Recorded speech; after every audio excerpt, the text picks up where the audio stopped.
Isang araw isang hindi kilalang bagay ang bumalat sa mundo na pumipigil sa exothermic na reaksyon sa buong mundo. Tinawag ng mga tao ang bagay na ito na ang burnout shock. Dahil sa sunog na ito ang mga kuryente at ang mga nuclear at ang mga karamihan na pinagkukunan ng mga enerhiya ay nagiging walang kwenta. Lahat ng bagay mula sa mga sasakyan hanggang sa mga sistema ng pag-init ng eroplano at ang produksyon at transportasyon ng pagkain ay kusang itinigil. Maraming mga tao ang namamatay dulot ng kakulangan ng maiinom na tubig. Ang mga ito ay ang malaking epekto maging ang mga kasalukuyang mga sandata ay hindi na gumagana. Ang mga baril, missiles, jets at ang iba pang mga modernong mga sandata ay nagiging walang kwenta. Ang kasalukuyang gobyerno ay hindi na makontrol ang mga nagsilabasan ng mga criminals at ang mga mafia roaming freely sa iba't ibang panig ng mundo. Dahil sa walang naitulong ang modernong sibilisasyon kung kaya kaunting lupa lamang ang angkop para sa kaligtasan ng karamihan ng mga tao. Medyo kakaiba dahil bihira lang ang mga lugar na masagana. Tinawag ng lahat ang kontinenteng iyon na ang top zone. Walang katapusan na naglaban-laban ang mga tao sa ibabaw ng top zone upang ito ay kanilang magawang masakop. Kasabay ng matinding labanan ay dumating ang pinahusay na mga paksa ng tao na may matinding kapangyarihan sa ilalim ng death zone kung saan nakatira ang mga maraming takas. At sinubukan ng ilan na ayusin ang kasalukuyang sitwasyon, sila ang naghahamon sa top zone para harapin ang nakakatakot na mga tao na ginawang test subject. At may isang nakabalabal na tao ang nakatayo sa gitna ng pinaglalabanan sa taas ng top zone. Habang siya ay tahimik lang na nakatayo, sa kanyang likod naman ay biglang sumugod ang isang baliw na lalaki at nang akma na sanang durugin ng baliw na lalaki ang ulo ng nakabalabal na tao. Bigla na lang may isang babae ang sumipa sa dalawang baliw na lalaki at ito ay tinamaan sa kanilang mukha. At ang nakabalabal naman ay parang hindi man lang nabahala sa kanyang harapan at ito ay nakatayo pa rin habang seryosong pinatikim ng babae ang dalawang baliw na lalaki ng kanyang matinding sipa. Agad naman itong lumapag sa tabi ng nakabalabal na tao at sa likod naman ng nakabalabal na tao ay may isang atake ng sibat ang mabilis na tatama sa kanyang likod. At nang tatama na ito sa likod ng nakabalabal na tao ay bigla na lang itong hinarang ng isang tao na may hawak-hawak na shield at makikita ang hamarang sa palaso ay ang lalaki na tatawagin natin na si Boy Kulot at agad naman silang napatingin sa kanilang itaas dahil biglang binali ang liig ng baliw na lalaki ng kanilang kasamahan na may dilaw na buhok at agad naman itong tumingin sa kanila dahil ayos daw ba ang kanyang ginawa. At sa kanilang harapan nagulat na lang sila dahil biglang lumindol at makikita ang isang malaking nilalang na akma na sana silang durugin sa pamamagitan ng pagtapak sa kanila. Agad naman itong sinalubong ng malakas na suntok at kitang-kita sa mukha ng malaking nilalang na ito ay hindi na maipinta dahil sa lakas ng suntok ng lalaking may pulang buhok. At makikita na ito ay nakatayo sa katawan ng malaking nilalang habang siya ay nakatayo sa malaking nilalang siya ay napatingin sa kanyang harapan dahil pala sa kanilang harapan ay bumungad ang napakaraming mga higanteng mga nilalang na nagsisikumpulan upang sila ay patayin. Agad naman ngumiti ang lalaking may pulang buhok na ang ating pangunahing bida. Sabay sambit sa kanyang kasamahan na simulan na daw nila na makikipaglaban dito sa ibabaw ng top zone at wala daw silang ititirang buhay sa mga baliw na mga nilalang na ito at makikita na nga na sila ay tumalon para labanan ang mga maraming dambuhalang nilalang. At balik muna tayo noong 5 taon ang nakalipas sa loob ng malaking building at makikita sa labas nito ang mga maraming abandonadong mga sasakyan na wala ng mga kwenta at sa ilalim ng kanal maririnig ang ingay ng mga tao. Ito pala ay kanilang ginawang taguan upang hindi madamay sa mga labanan at makikita ang mga maraming tao na nagtatago sa ilalim nito at dito na sila nakatira. At sa pinakagilid ng kanilang tinitirahan makikita ang isang matanda at ang isang bata na kanilang tinitingnan ang dalawang mag-ina. At ito ay nagtanong kung ano daw ba ang nararamdaman ng anak nito. Hindi naman mapakali ang ina ng ating bida habang siya ay tinitingnan na ito ay labis na giniginaw at sa kanyang bibig naman ay lumalabas ang mga dugo. Wala nang magawa ang ina ng ating bida sa kanilang sitwasyon kung hindi sambitin na lang ang pangalan ng ating bida habang ito ay kanyang yakap-yakap. Ang pangalan pala ng ating bida ay si Rai, sabi naman ng matanda sa ina ng ating bida na simula daw ng pangyayari ng burnout shock ni isa daw ay wala nang nagsusupply ng mga gamot. Ang magagawa na lang daw nila sa ngayon sa kanyang anak kung hindi pa inumin na lang ng kaunting tubig. Subalit daw sa ngayong taon ay bihira ang pag-ulan kung kaya kaunti lang ang kanilang supply ng tubig, hindi na daw nila alam kung kakayanin ba nitong tustusan ang pangangailangan ng mga tao dito sa lugar na ito. Dahil ang mga mafia ay kinuha nila ang natitirang mga inumin na mga tubig. Sambit naman ng isang bata ang pagkuha ng mga ito ay maaaring isang magandang ideya. Agad naman siyang binatukan sa ulo ng matanda dahil sa kanyang pinagsasabi isa daw itong tanga dahil pag ginawa mong nakawin ang kanilang kinuha na tubig paano na lang daw pag tayo ay nahuli mas lalong manganganib ang ating buhay. Gusto mo bang mamatay na parang aso sa kamay ng mga mafia at gagawing eksperimento sa pamamagitan ng pag-inom ng kanilang mga bagong gawa na mga pills? Magpapasalamat na lang daw sila dahil sa hanggang ngayon nakatira pa sila dito at hindi pa sila nahuli ng mga mafia. Maya-maya nagulat ang maraming tao dahil may kumakatok sa pintuan sa kanilang harapan. Agad naman naghanda ang mga tao at kanilang nilabas ang kani-kanilang mga sandata. Sambit pa ng matanda sa ina ng ating bida na kailangan din daw nila dito ng mga gamot. At makikita naman ang isang lalaki na dahan-dahan niyang binuksan ang pintuan sa kanilang harapan. Samantalang ang ibang mga tao naman ay naghahanda na kung sino ang tao na kumakatok sa labas at nang nagawa ng buksan ng isang lalaki ang pintuan dahan-dahan naman pumasok ang tao sa loob at nang pagpasok ng lalaki sa loob ng kanilang kuta makikita naman ang lalaki na may daladalang bagay sa kanyang kamay at ito ay kanyang pinakita sa mga maraming tao. Sambit pa ng lalaki sa mga maraming tao na huminahon lang daw sila dahil isa lang daw siyang hamak na tumutulong sa mga sibilyan. Sambit pa ng matanda sa lalaki kung totoo daw ba ang kanyang pinagsasabi paano daw niya mapatunayan na hindi siya kabilang sa grupo ng mafia at paano daw niya nalaman ang kanilang safe place at paano mo planong ilipat ang napakalaking grupo ng mga tao habang pinoprotektahan silang lahat. Ayon naman ng lalaki sa matanda na alam daw niya ang mga rehiyong ito ay nakakakuha ng agrepiya pero hindi na daw importante dahil maging siya ay ginawang test subject at makikita na nga na biglang lumaki ang katawan ng lalaki. Nagulat naman ang mga maraming tao sa kanilang nasaksihan at ito ay takot na takot. Napasabi na lang ang bata na parang narinig na daw niya ang mga sabi-sabi dati na mayroong mga tao na ginawang test subject. Ginawa daw silang test subject upang protektahan ang mga civilians. Ayon pa ng lalaki na pinapante daw siya dito ng doktor na gumawa sa kanya ng test. Upang iligtas ang mga tao na nandito, bigla naman sumigaw ang ina ng ating bida habang umiiyak at agad naman napatingin sa kanilang kinaroroonan ang lalaki. Ayon pa ng ina ng ating bida na iligtas daw niya ang kanyang anak dahil malubha na ang kanyang karamdaman at kanya na namang sinigaw ang pangalan ng ating bida.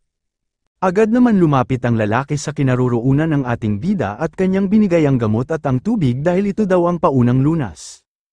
Agad naman nagpasalamat ang ina ng ating bida habang akma na niya sanang kukunin ang binigay sa kanya ng lalaki. Pero sa masamang palad bigla na lang may umatake sa likod ng lalaki at ito ay tinamaan sa kanyang kamay. At makikita ito na namimilipit sa sakit habang ang ina naman ng ating bida ay napasigaw at ito ay takot na takot. Ang umatake pala sa lalaki ay nanggaling sa labas. Habang ang mga tao naman ay hindi makapaniwala sa kanilang nasaksihan. Agad naman binalaan ng lalaki ang mga tao na tumakbo na daw sila dahil nandito na ang mga kabilang ng mafia. At bigla na lang tumilapon ng pinto ng napakalakas dahil ito ay inatake galing sa labas. Hindi naman makapaniwala ang lalaki dahil sa bilis ng pangyayari at makikita ito na mabilis lang pinaslang ng mga kabilang ng mafia. Napasigaw na lang ang ina ng ating bida dahil ang lalaki sana na tutulong sa kanila ay bigla na lang nakahandusay sa kanyang harapan at ito ay wala ng buhay. Samantalang sa pintuan naman ng kanilang safe place ay bumungad ang isang tao na kabilang ng isang mafia at ito ay isa ring test subject. At makikita ito nga nakangiti at sabay sambit na marami na naman daw silang mga taong gagawin na mga test subject.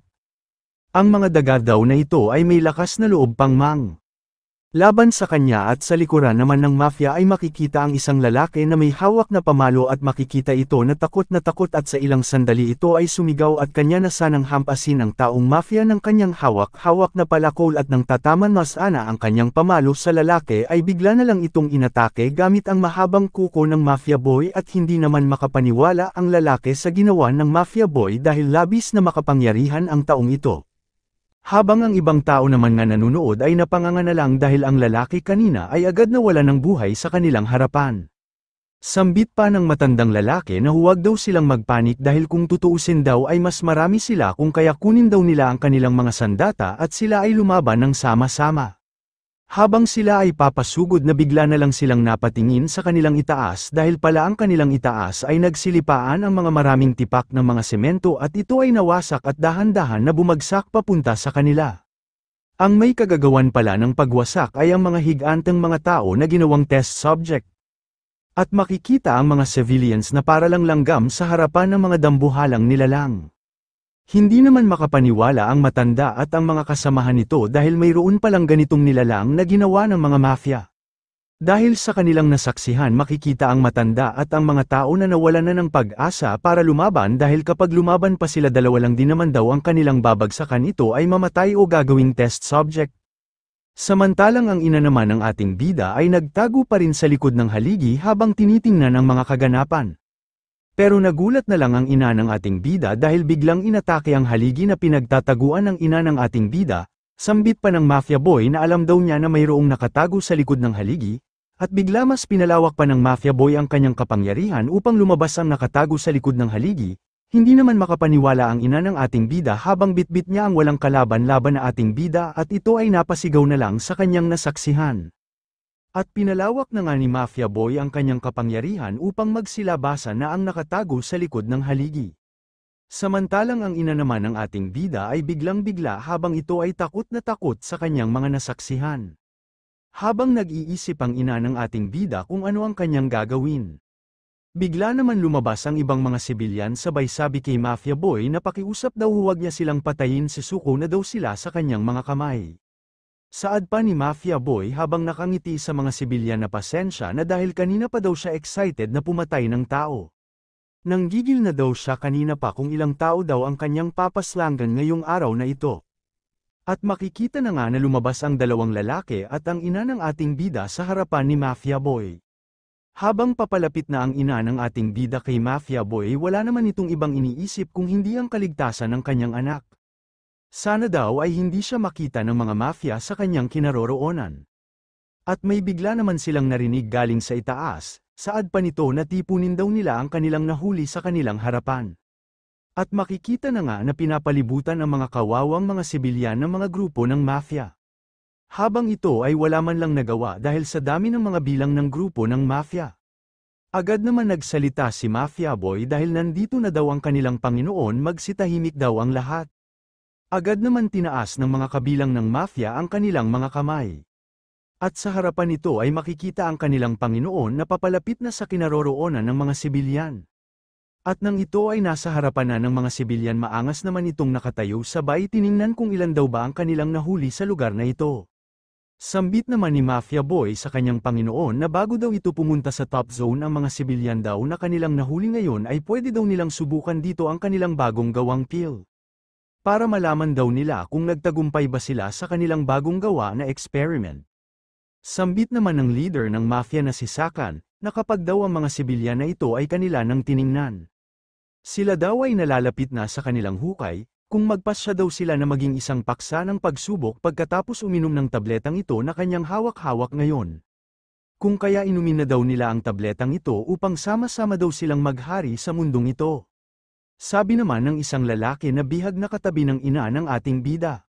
Napambihira daw ang mga sinabi ng nilalang na ito dahil kung susubukan daw nilang inumin ang mga pil na kanyang hawak-hawak ay para na silang nagpakamatay.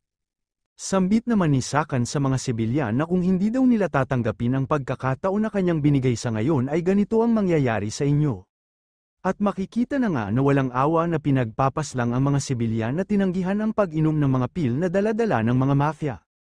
At ang ibang mga sibilyan naman na nakakita sa mga kaganapan ay dali-dali nilang ininom ang mga pil na ibinigay sa kanila upang hindi sila patayin ng mga mafia kahit labag pa ito sa kanilang kalooban. Maging ang ina ng ating bida ay wala nang magawa kung hindi kanyang ininom ang pil na kanyang hawak-hawak dahil nagbabaka sakali na siya ay mabuhay sa kamay ng mga mafia.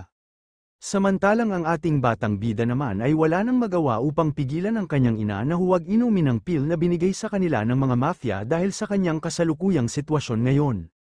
At makikita na nga ang ina ng ating bida na kanya nang nilunok ang pil na ibinigay sa kanya. At sa ilang sandali ang mga sibilyan na uminom ng mga pil ay makikita na nakabulagta na sa harapan ng mga mafia. At ito ay wala ng buhay dahil hindi kinaya ng kanilang katawan ang epekto ng mga pil na ginawa ng mga mafia at makikita na sumabog ang kanilang katawan dulot ng epekto ng pil na kanilang ininom. At ang ibang mga dugo naman ay tumalsik papunta sa kinaroroonan ng ating bida. At maiyak-iyak naman ang ating bida habang pinapanood ang nangyari sa kanyang ina sa kanyang harapan. Samantalang ang mafia boss naman ay seryoso lang na tinitingnan ang mga sibilyan na nawala ng buhay sa kanilang harapan. Makikita ang mga walang buhay na mga sibilyan na nagsisikumpulan sa isang lugar habang damanak ang mga maraming dugo dulot ng eksperimentong pil ng mga mafia. Sambit naman ni Mafia Boy sa kanyang boss na sa tingin daw niya na ang kanilang ginawang pil ngayon ay hindi nagtagumpay. Lahat daw ito ay pumalpak, lahat daw ay nakaranas ng side effect na nag-itim ang mga balat na may pulang linya.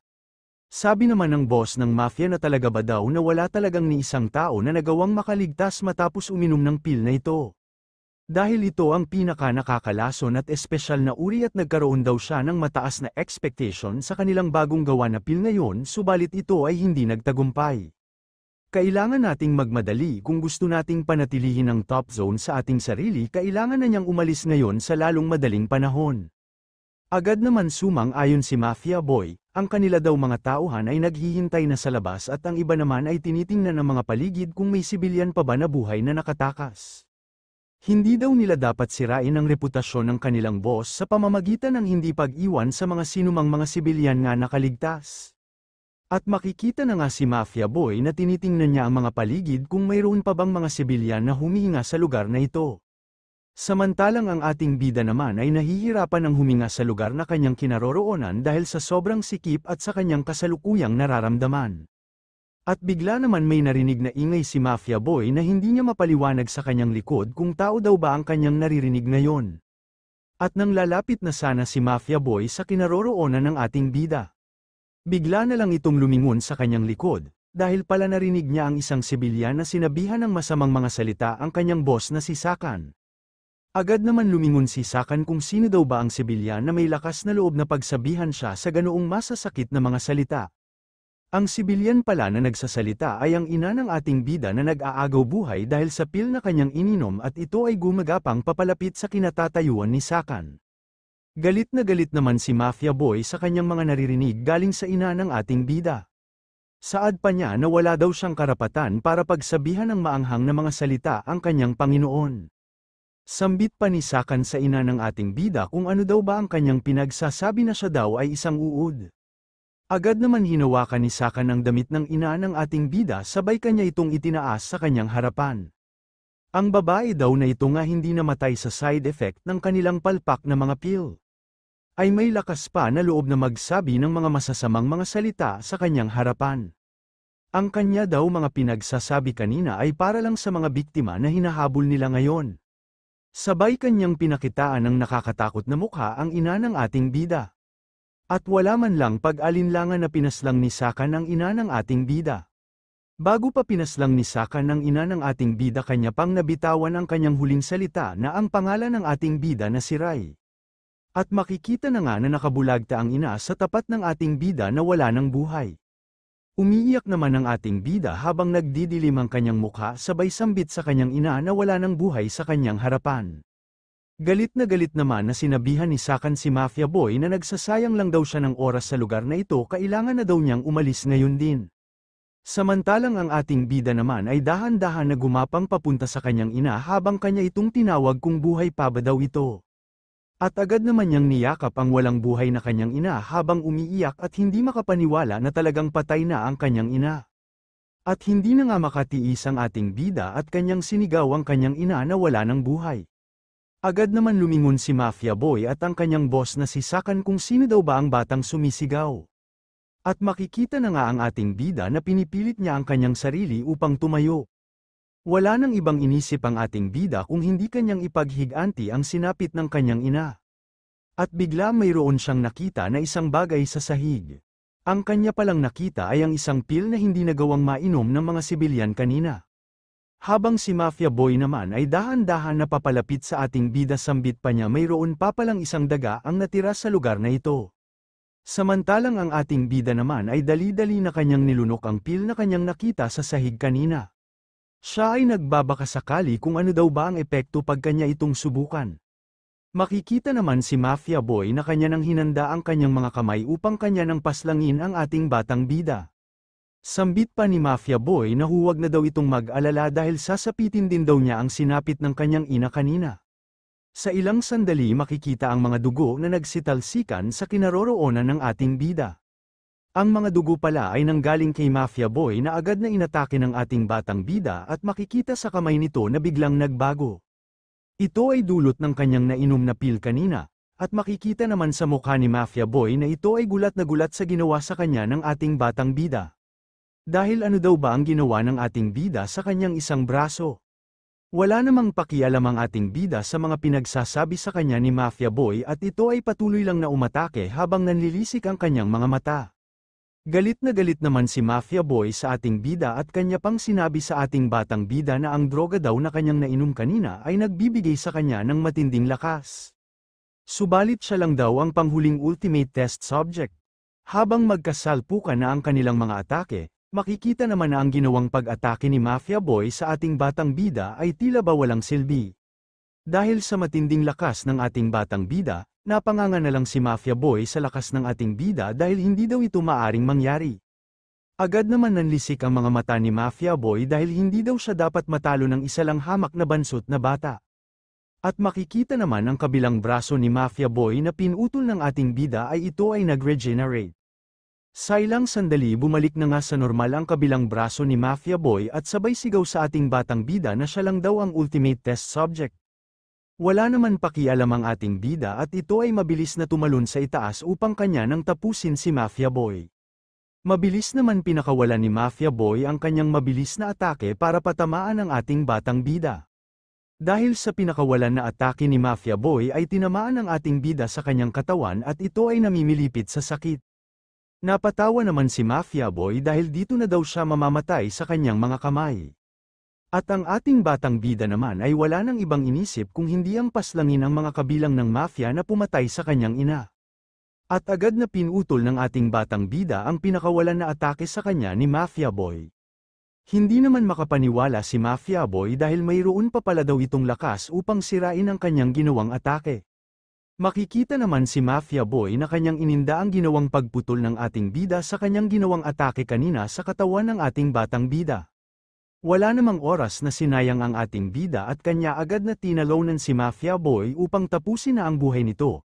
Nanlaki naman ang mga mata ni Mafia Boy sabay nagmamakaawa sa ating bida, sambit pa niya na sandali lang daw dahil hindi pa siya handa upang depensahan ang ating bida, pero hindi naman nakinig ang ating bida sa mga paliwanag ni Mafia Boy at dali-dali niya itong inatake ng pagkalakas-lakas. Dahil sa atake na yun ay doon nagwakas ang masayang buhay ni Mafia Boy.